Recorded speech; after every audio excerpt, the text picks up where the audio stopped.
ನೋಡಿ ಗಾಯ್ಸ್, ಇವತ್ತು ಈರುಳ್ಳಿಯಿಂದ ಒಂದಷ್ಟು ಮನೆಮದ್ದು ಹಾಗೆ ಒಂದಷ್ಟು ಹೆಲ್ಪ್ಫುಲ್ ಟಿಪ್ಸ್ನ ನಮ್ಮಮ್ಮ ಹೇಳ್ಕೊಡ್ತಿದ್ದಾರೆ. Welcome back to our channel Nidhi ಲಾಕ್ಸ್ ಕನ್ನಡ. ನಮ್ಮ ಚಾನಲ್ನ ಸಬ್ಸ್ಕ್ರೈಬ್ ಮಾಡಿ ನೋಡ್ತಿದ್ರೆ ಪ್ಲೀಸ್ ಸಬ್ಸ್ಕ್ರೈಬ್ ಮಾಡ್ಕೊಳ್ಳಿ. ಬನ್ನಿ ಏನು ಮನೆಮದ್ದು ತಿಳಿಸ್ಕೊಳ್ಳೋಣ. ಹಲೋ, ಎಲ್ಲರಿಗೂ ಸ್ವಾಗತ. ಈ ಈರುಳ್ಳಿಯಿಂದ ಏನು ಉಪಯೋಗ, ಇದನ್ನು ಯಾವ ರೀತಿಗೆ ಯೂಸ್ ಮಾಡ್ಬೋದು ಅಂತ ಹೇಳ್ತೀನಿ, ಕೇಳಿ. ಏನಂತಂದರೆ ಫಸ್ಟ್ ಯಾರಿಗೆ ನೆಗಡಿ ಅಂದರೆ ನೀರಿನ ಹಾಗೆ ಮೂಗಿನಲ್ಲಿ ಸೋರ್ತಾ ಇರುತ್ತೆ, ನಿಲ್ಲೋದೇ ಇಲ್ಲ, ಎಷ್ಟು ಹಿಂಸೆ ಆಗ್ತಿದೆ ನಮಗೆ, ತಡ್ಕೊಳಕ್ಕಾಗ್ತಾಯಿಲ್ಲ ಅಂತ ಯಾರು ಅಂದ್ಕೊಂಡಿರ್ತೀರಿ, ಯಾರಿಗೆ ಆ ರೀತಿ ಆಗಿರುತ್ತೆ ಅವರು ಈಗ ನಾನೇನು ಹೇಳ್ತೀನಿ ಅದನ್ನು ಫಾಲೋ ಮಾಡಿ, ಖಂಡಿತನೇ ವಾಸಿಯಾಗುತ್ತೆ. ನನ್ನ ಮಗಳಿಗೆ ಕೂಡ ನಾನು ಅದನ್ನು ಟ್ರೈ ಮಾಡಿದ್ದೀನಿ, ವಾಸಿಯಾಗಿದೆ. ಹಾಗಾಗಿ ನಿಮಗೆ ಕೂಡ ಹೇಳ್ತಾಯಿದ್ದೀನಿ. ನಿಮಗೆ ಆ ಥರ ಮೂಗಲ್ಲಿ ತುಂಬ ಸೋರ್ತಾ ಇದೆ, ಎಷ್ಟು ಕರ್ಚಿಫ್ ಯೂಸ್ ಮಾಡಿದೆಯೋ ಗೊತ್ತಾಗ್ತಿಲ್ಲ, ಅಷ್ಟು ಒದ್ದೆ ಆಗ್ತಿದೆ, ಸೋರ್ತಿದೆ ನೀರಿನಾಗೆ ಅಂತ ಇದ್ದರೆ ಏನು ಮಾಡಬೇಕಂದ್ರೆ, ನೀವು ಒಂದು ಈರುಳ್ಳಿ ಕಟ್ ಮಾಡಿಕೊಂಡು ಅದರ ಸಿಪ್ಪೆ ಮೇಲೆ ತೆಗೆದು ಒಳಗಡೆ ಇದನ್ನು ತೆಕ್ಕೊಂಡು ಜಜ್ಜಿ ಅದರ ರಸನ ತಗೊಂಡು ಆ ರಸನ ನೀವು ಹತ್ತಿನಲ್ಲಿ ಡಿಪ್ ಮಾಡಿ ಆ ರಸ ತಗೊಂಡು ಅಂತರಕ್ನಾಗಿ ಮಲ್ಕೊಂಡು ಅದನ್ನು ಮೂಗಿನ ಒಳಗಡೆಗೆ ಒಂದು ಎರಡೆರಡು ಡ್ರಾಪ್ ಹಾಕೋಬೇಕು. ಆ ಎರಡೆರಡು ಡ್ರಾಪ್ ಹಾಕ್ಕೊಂಡಾಗ ಹಾಗೆ 10 ನಿಮಿಷ ಅಂತರಕ್ನಾಗೆ ಮಲ್ಕೋಬೇಕು. ಬಟ್ ಏನಂದರೆ ಅದು ಒಳಗಡೆ ಹೋದಾಗ ಉರಿಯುತ್ತೆ, ಖಂಡಿತ ಅದು ಉರಿಯುತ್ತೆ. ಆ ಉರಿನ ನೀವು ಒಂದು 2-3 ನಿಮಿಷ ತಡ್ಕೊಂಡ್ರೆ ಅದಾದ ನಿಮಗೆ ಅಲ್ಲಿಂದ ಅದಾದಮೇಲೆ ತೊಗೊಂಡ್ಮೇಲೆ ಒಂದು 10 ನಿಮಿಷ ನೀವು ಎದ್ಮೇಲೆ ಅದು ತುಂಬ ರಿಲೀಫ್ ಆಗುತ್ತೆ. ಆವಾಗ ನಿಮಗೆ ತುಂಬ ಸೋರ್ತಿತ್ತಲ್ಲ ಅದೆಲ್ಲ ನಿಲ್ಲುತ್ತೆ, ಆದಷ್ಟು ಬೇಗ ಕ್ಯೂರ್ ಆಗುತ್ತೆ. ಇದನ್ನು ನೀವು ಮಾಡೋದ್ರಿಂದ ಯಾವುದೇ ಸೈಡ್ ಎಫೆಕ್ಟ್ ಆಗಲ್ಲ, ಇದು ಹೆಲ್ತಿಯಾಗಿರುತ್ತೆ. ಹಾಗಾಗಿ ಇದನ್ನು ನೀವು ಮಾಡಿದ್ರೆ ತುಂಬ ಒಳ್ಳೆಯದು. ನನ್ನ ಮಗಳು ಕೂಡ ಮಾಡಿದ್ದೀನಿ, ನಾನು ಕೂಡ ಮಾಡ್ಕೊಂಡಿದ್ದೀನಿ.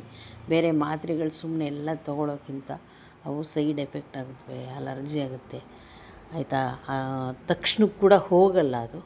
ಹೀಗೆ ಮಾಡಿದ್ರೆ ನೀವು 1-2-3 ಹೊತ್ತು ಮಾಡಿದ್ರೆ ಅದು ಕಂಪ್ಲೀಟಾಗಿ ವಾಸಿ ಆಗುತ್ತೆ ಅಂತ ಹೇಳ್ತೀನಿ.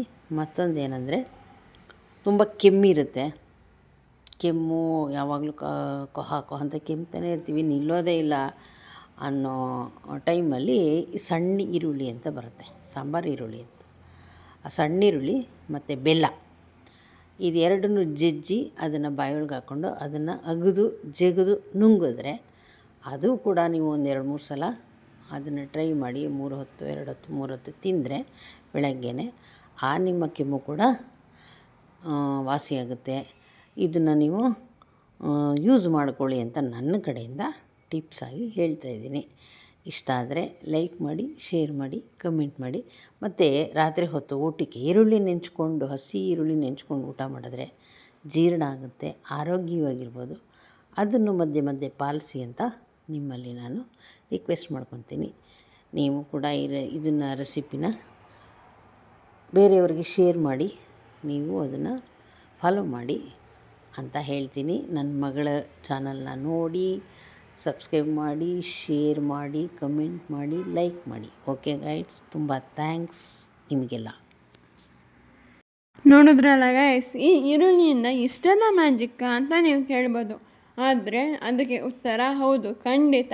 ನಾನು ಕೂಡ ಈ ಈರುಳ್ಳಿದು ಫಾಲೋ ಮಾಡಿದ್ದೀನಿ. ನಂಗೆ ತುಂಬ ನೆಗಡಿ ಆದಾಗ ಈರುಳ್ಳಿ ರಸನ ಹಾಕೊಂಡಾಗ ನಿಜವಾಗ್ಲೂ ಮಲಗಿದ ತಕ್ಷಣ ಒಂದೆರಡು ಸಲ 5 ನಿಮಿಷನೂ ಉರಿಯುತ್ತೆ, 10 ನಿಮಿಷನೋ 5 ನಿಮಿಷನೋ. ಸೊ ಆಮೇಲೆ ಎಷ್ಟು ರಿಲೀಫ್ ಸಿಗುತ್ತೆ ಗೊತ್ತಾ. ಅದಕ್ಕೆ ಈ ಈರುಳ್ಳಿಯಿಂದ ಏನೆಲ್ಲ ಮ್ಯಾಜಿಕ್ ಆಯಿತು ಅಂತ ನನಗೆ ಅನ್ನಿಸ್ತು. ಸೊ ನಿಮಗೂ ಶೇರ್ ಮಾಡೋಣ ಅನ್ನಿಸ್ತು. ಸೊ ನನಗೆ ಯೂಸ್ಫುಲ್ ಆಗಿದೆ, ನಿಮಗೂ ಯೂಸ್ಫುಲ್ ಆಗ್ಬೋದು ಅಂತ ನಾನು ಶೇರ್ ಮಾಡಿದ್ದೀನಿ. ಸೊ ದಯವಿಟ್ಟು ನನ್ನ ಚಾನಲ್ ನೋಡಿ ಸಪೋರ್ಟ್ ಮಾಡಿ. ನಿಮ್ಮ ಸಪೋರ್ಟ್ ಇಲ್ಲಿ ಏನೂ ಆಗೋಲ್ಲ, ಖಂಡಿತ. ಅದಂತೂ ನಿಜವಾಗ್ಲೂ ತುಂಬ ಜನ ಸಪೋರ್ಟ್ ಮಾಡ್ತಿದ್ದೀರಾ. ನಿಜವಾಗ್ಲೂ ಖುಷಿ ಆಗುತ್ತೆ. ನಿಜವಾಗ್ಲೂ ನನಗೆ ಸಪೋರ್ಟ್ ಸಿಗುತ್ತೆ ಅಂದ್ಕೊಂಡಿರಲಿಲ್ಲ. ಸೊ ನೋಡಿದ್ರಲ್ಲ ಗೈಸ್, ಹಾಗೆ ಇನ್ನೊಂದು ಮಧ್ಯದಲ್ಲಿ ಮನೆ ವೀಡಿಯೋಸ್ ಕೂಡ ಬರ್ತಾ ಇರುತ್ತೆ, ನೋಡಿ ಸಪೋರ್ಟ್ ಮಾಡಿ. So thanks for watching guys. Bye. ಸಿಗುವ ಮುಂದಿನ ವೀಡಿಯೋದಲ್ಲಿ.